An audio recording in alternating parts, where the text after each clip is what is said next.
É isso mesmo que você leu aí mesmo. Deus não está à procura de adoração. E de verdade, Deus não está à procura de adoração. O que é adoração? Adoração é um ato de amar de modo intenso. Adoração é respeito, é reverência, é uma forte admiração.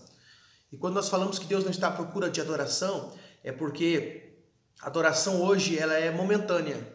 A adoração hoje ela é algo de momento. Por exemplo, a pessoa, para muitos, vão à igreja e tem a oportunidade lá, o irmão chega, vamos ouvir o irmão fulano, meu irmão Beltrano, e a pessoa vai na frente e canta um hino. Ela acha que aquilo ali é adoração. Para muitos ainda chega a dizer, não, fui na igreja e eu não cantei hoje, eu não adorei hoje. Porque eles acham que a adoração é um momento. E Deus não é Deus de momento.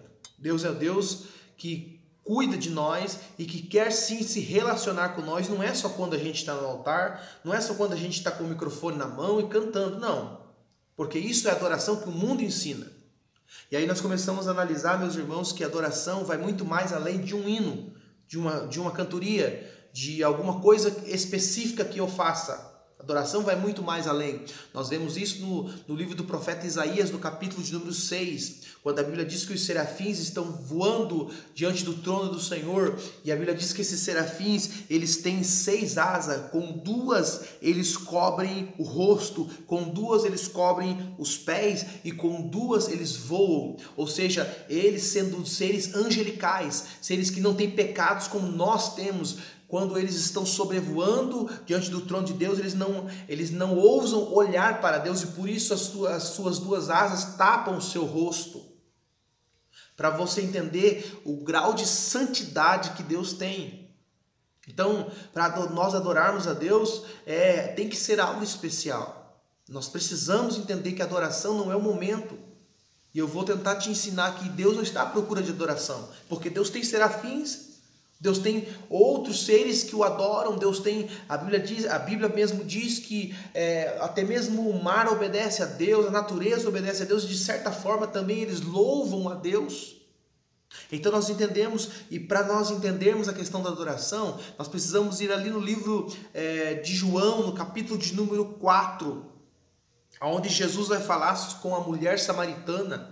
E ele diz assim, quando ela pergunta, Senhor, é verdade que nós vamos adorar ao Senhor neste monte? Porque uns dizem que vamos adorar no monte, outros dizem que vamos adorar em Jerusalém. Aí Jesus disse, é chegada a hora, e a hora é esta, em que os verdadeiros adoradores adorarão o Pai em espírito e em verdade, porque o Pai procura os tais que assim o adorem. Ele está dizendo que o Pai procura os tais. Quem que ele está procurando? Os adoradores, não a adoração. Porque a adoração pode ser, como eu disse, momentânea. O adorador não é momentâneo. Como assim, pastor? Se você ler, Jesus dá 2 critérios aqui de adoração. Primeiro, ele fala em espírito. É o primeiro critério. O que é adorar em espírito? É o nível de adoração. É uma disposição de ânimo, ou seja, adoração em espírito. O nosso espírito ele não está diante do tempo que nós vemos que o nosso corpo tem. O nosso corpo tem um tempo, o nosso corpo vive em até uma certa idade, e ele já começa a aparecer as doenças, e logo nós voltamos para a terra. O nosso espírito não, nosso espírito provém de Deus, nosso espírito ele é de Deus. Então, para uma adoração verdadeira, ela não pode ser simplesmente no exterior, no corpo físico, da boca para fora. Ela tem que ser em espírito, ela tem que ser movida do interior, que é o meu espírito, para que Deus receba. Porque nós só podemos adorar a Deus se estivermos em espírito. Somente assim Deus pode receber a nossa adoração. E aí nós vemos, irmãos, que a adoração em espírito que Jesus está falando aqui, não depende do momento. A adoração aqui em espírito, ela não depende do momento. Por exemplo, eu estou feliz hoje, Deus abençoou, Deus fez algo na minha vida, então eu estou feliz, eu vou para a igreja, eu vou adorar a Deus. É bom? É bom. Só que a adoração em espírito não depende do momento. Tudo está dando certo, eu arrumei um emprego, Deus prosperou, eu ganhei um aumento de salário, eu vou hoje para a igreja para adorar a Deus. É bom? É bom. Só que essa adoração minha ali está sendo porque eu ganhei alguma coisa, porque Deus me beneficiou. E a adoração em espírito nunca tem a ver com o momento. Sabe por quê? Vamos ler. Convido você para pegar a tua Bíblia e vamos ler. Jó, capítulo 1 e versículo de número 20.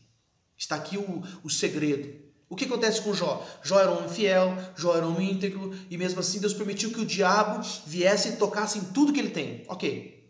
Num dia ele recebe muitas notícias. Num dia ele recebe que ele perdeu os bois, ele perdeu os camelos, ele perdeu as ovelhas, ele perdeu tudo. E ao final dessa grande tragédia, vem também um moço dizendo: teus filhos estavam na casa do primogênito, e veio um vento e derrubou a casa e matou todos eles.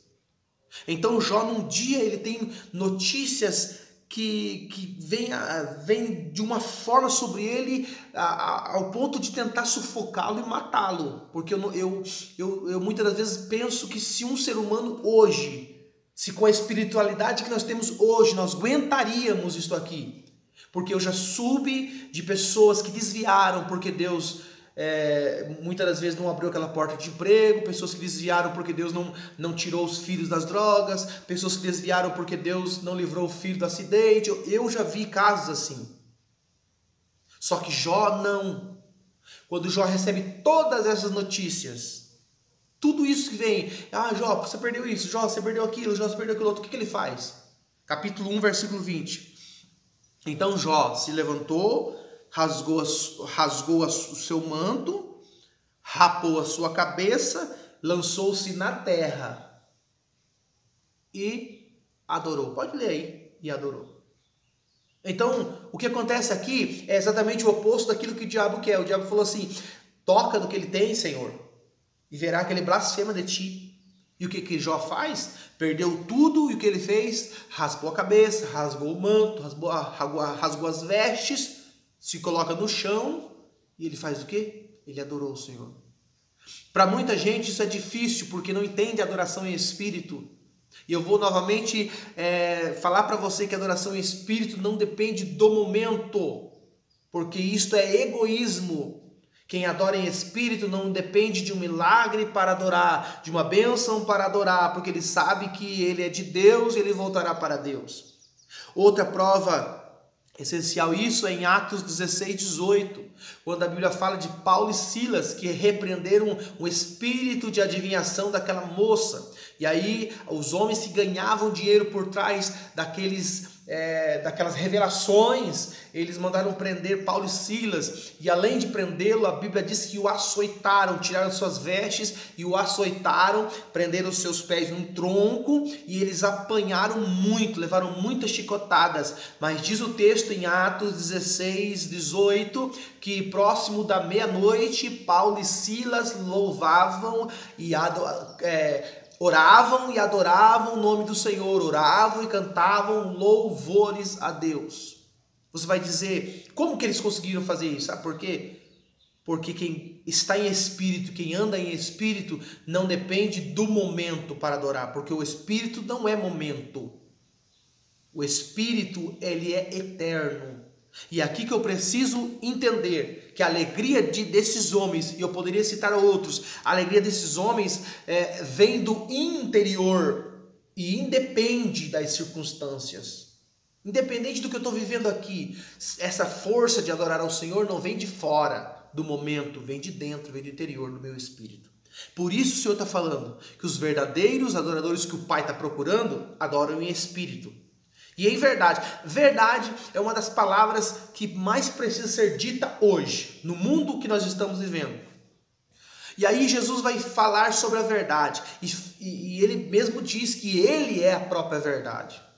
O mundo anda em trevas porque o mundo anda debaixo de mentiras. Viver em comunhão com Deus, viver em comunhão com Jesus requer verdade. Eu não posso ter a minha vida espiritual levada de qualquer maneira, porque Cristo é a verdade.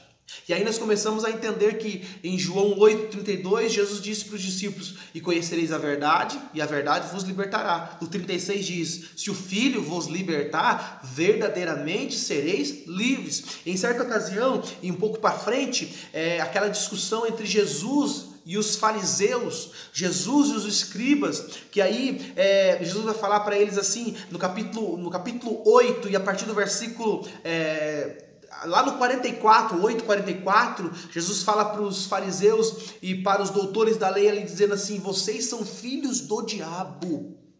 Por que vocês são filhos do diabo? Porque o diabo foi homicida desde a fundação do mundo. O diabo foi homicida desde o princípio, desde o início. E ele nunca se firmou na verdade, porque nele não há verdade, porque ele é o pai da mentira. Então você vê que Jesus mesmo combateu a questão da mentira, e atribuiu um pai à mentira. Ou aquele que mente tem um pai, e ele não é Deus, é o diabo, porque o diabo nunca se firmou na verdade.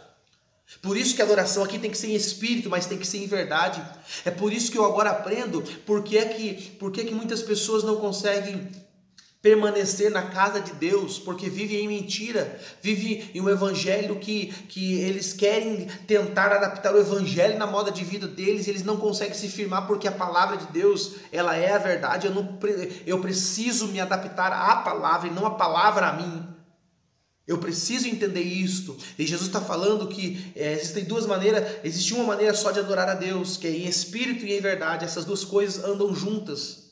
Eu tenho que andar em espírito, mas eu tenho que ser verdadeiro. E aí eu aprendo e quero finalizar esse vídeo dizendo para você: Deus não procura adoração. E agora eu vou lhe responder: Deus procura adorador. Como assim, pastor? Deus procura adorador. Pessoas que não com o momento, com louvor, não, mas que a vida seja uma adoração ao nome do Senhor. Que a nossa vida seja para adorar a Deus. Em Gênesis capítulo 5, versículo 24 diz que Enoque andou com Deus e Deus para si o tomou. Então, Enoque, a Bíblia não menciona muito sobre a vida, o que ele fazia, mas chega a dizer que Deus se agradou dele e tomou para si, simplesmente assim.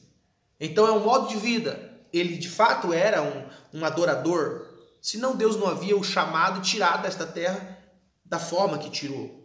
Em Gênesis 6, 9 diz: Noé era justo e reto. Você pode dizer: mas isso é normal. Não, para uma terra corrompida, no capítulo 6 diz que toda a terra estava corrompida. O pensamento até das crianças, daqueles que nasciam e cresciam, já eram malignos.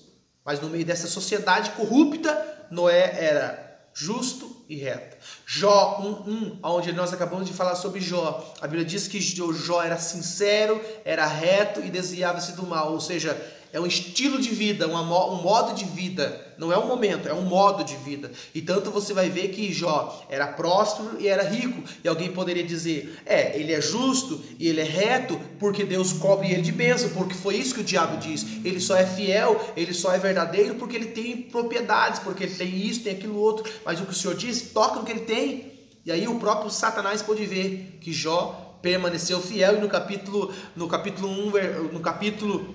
1 e o versículo 20, que Jó perdeu tudo, Jó prostrou-se e adorou o nome do Senhor Jesus. E aí, meus irmãos e minhas irmãs, que nós temos visto que Deus procura adoradores, não adoração. Daniel 6, capítulo 4, quando eles fazem lá o decreto para adorar somente a um Deus, a um rei no caso, e a Bíblia diz que eles tentaram fazer e achar culpa em Daniel, não conseguiram, aí lançaram um decreto que ninguém podia orar a outro Deus, ninguém podia fazer orações a deuses nenhum.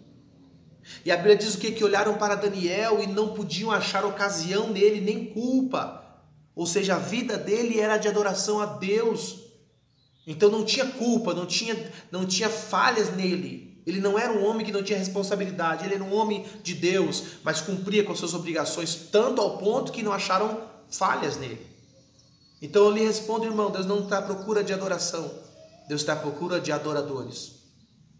E o adorador aqui não adora porque tudo está bem, porque isso é hipocrisia. Tem hinos hoje que falam com isso, hinos maravilhosos, que falam que nós temos que adorar a Deus, não só quando tudo está bem.